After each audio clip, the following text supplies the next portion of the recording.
And what's going on, guys? This is Mini Call here, coming at you with my future roadmap with the new update in the game. Pymtech has officially arrived in the game.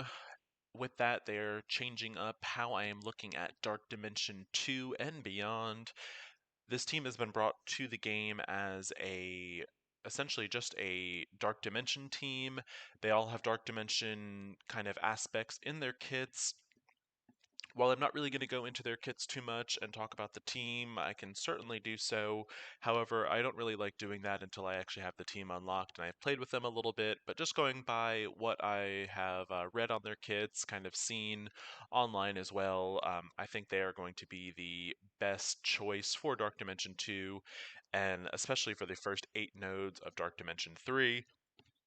Now, with that being said, I currently have Ant-Man unlocked. Wasp is not unlocked yet.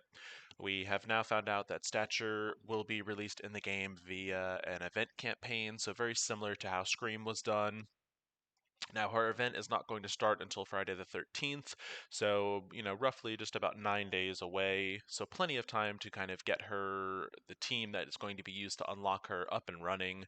Yellow Jacket and Ghost, they have not announced how they are being released. Chances are Ghost will be a Blitz, or I'm sorry, Yellow Jacket will be a Blitz, and then it will be kind of up in the air whether or not Ghost is either a Blitz or a milestone character like Anti-Venom. So we will see with that. The future, who knows? If Yellow Jacket is a Blitz character, he should be unlockable on the first go around of his Blitz. If not the first go around, definitely his second go around, as you typically get 21 shards if you complete at least all the milestones. So, with that being said, here's what I am doing in preparation for the Pymtech team. So, in order to unlock Stature, she is going to require this aspiring tag, and that is going to be used in her campaign. Very similar to the one that Scream had for hers. So, depending on your roster, you're going to, certainly depending on what you have, you might be taking in something different. Chances are, if you are working on these symbiotes, you already probably have a strong Scream and Anti-Venom. And if you're working on the AIM train for Dark Dimension 1, you probably have a pretty strong Scientist Supreme and AIM Researcher. My next character is going to be Sif, so I am planning to take her in as well. And I think my plan with this is I'm going to take them in at gear 11 and, obviously whatever level I am at the time. So currently I still have to finish Anti-Venom, Scientist Supreme, and Sif, and then once I have that completed, hopefully gear 11 should be enough to get me through the aspiring campaign, and I will certainly do a video once that actual event does begin as far as my actual strategy going forward with that campaign. Now, my roadmap for Dark Dimension 1 has not changed. I am still focusing on the AIM train for Dark Dimension 1. However, for Dark Dimension 2, I am thinking Pymtech is going to be, the best option, as well as, kind of doing Pymtech as my team A, and probably my symbiotes at that point will probably be a solid team B. I do plan on using my symbiotes for the last 4 nodes in Dark Dimension 3. So the way Dark Dimension 3 works is the first 4 nodes are kind of a free-for-all. You can take in any tag. The next 4 nodes are global, and the next 4 are cosmic, and the last 4 are city tags. So the reason I'm saying it's a good idea to go pretty hard on this Pymtech team is because yes, they'll do wonderful in Dark Dimension 2, but they're also going to do really good in Dark Dimension 3, and they're going to allow you to complete the first 8 nodes just using these 5 characters. So instead of having to build up, 2 separate teams to take out those first 8 nodes, you're only having to build one. So this can certainly help you save your resources, and as you'll see as you get to that point of the game, those resources are going to be very hard to come by. So kind of just, I guess, my overall plan, what I'm kind of doing right now is, I am still farming my Dark Dimension 1 team as far as their shards go. Once I am done, I believe it's security. So once I am done farming AIM security, I will then switch over and start farming Wasp shards, because her shards are actually handled through the villain's campaign. and I should have her unlocked. I mean, she doesn't require very much, so she should be unlocked pretty quickly. And basically, as I finish the aim team as far as farming their shards, I'm kind of just slowly transitioning over to other characters. So that's kind of my plan with that. I'm just actually curious. I don't remember where Ant-Man is farmed. Uh, all right, so Ant-Man is not essentially farmable. He is available in the Blitz orbs, so I'm getting those that way already. So good to go on that. So basically, kind of going forward, the way I am spending my resources, I am still farming my daily aim shards.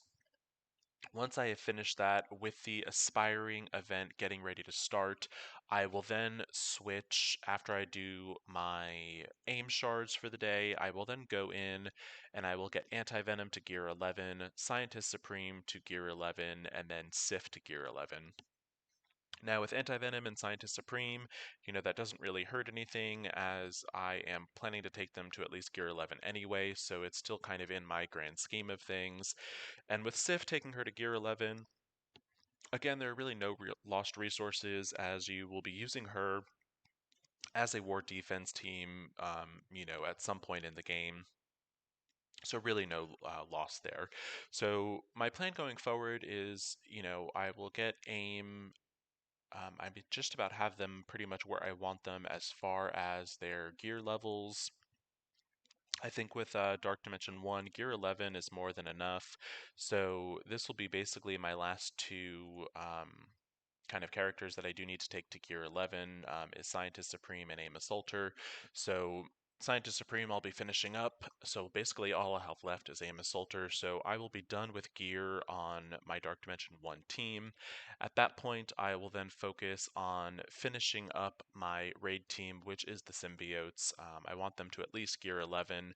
So Carnage and Scream are already done. Anti-Venom will be completed just for the aspiring campaign, so he will be done, and then all that will be left will be Venom. Once I have Venom to gear 11, if I have not yet unlocked Symbiote Spider-Man, I will then shift my resources over to the Pymtech team and start gearing them up. So that's kind of my roadmap going forward. Hopefully, this gives y'all some direction as far as what ways to go. I know a lot of people are starting to look at farming some legendary requirements, and while legendaries are certainly powerful characters in their own sense, unlocking a legendary, depending on which legendary it is, isn't really going to, fast forward you through Dark Dimension 1, Dark Dimension 2, even Dark Dimension 3. Whereas, these three teams are really going to do just so much for you. So, you've got the AIM team handling Dark Dimension 1, you've got the Pymtech team, which is handling Dark Dimension 2 and the first half of Dark Dimension 3. You've got the symbiotes over here, which are going to be your raid team, getting you all the way to, Ultimus 7.5. They're also going to handle the last four nodes of Dark Dimension 3. So basically, then all you have to figure out is just your cosmic team who you're going to be taking in. So that is my planned roadmap on Mini Call. Hopefully, you have found this helpful. If you have any questions, comments, or concerns, or anything you'd like to see produced, feel free to let me know. Like I said, I'll be doing a aspiring event campaign strategy video once that event does start on the 13th. So hopefully you found this helpful. Please like and subscribe. Thank you so much for watching. Hope you're having a good one, and good luck with your own future roadmap.